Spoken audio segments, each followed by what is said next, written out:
ايه ده يا جماعة؟ احنا ازاي وصلنا لهنا؟ يعني اي حد عنده معلومه ان بطرس ابن دين الكلب، في واحد اسمه مجدي خليل ابن برضك عايش هنا في امريكا، قطع الرقبه يا اولاد.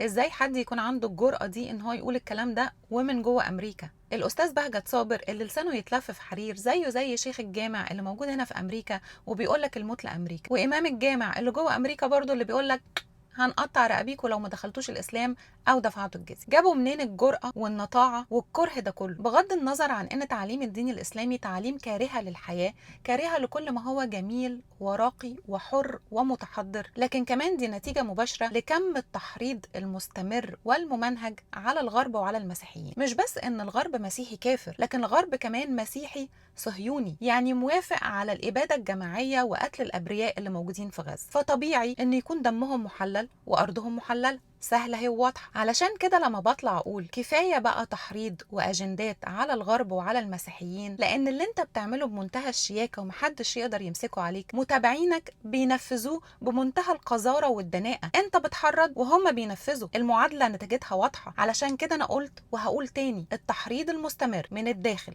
ومن الخارج مش بيعمل اي حاجة غير ان هو بيزود الطينة بلة. كفاية.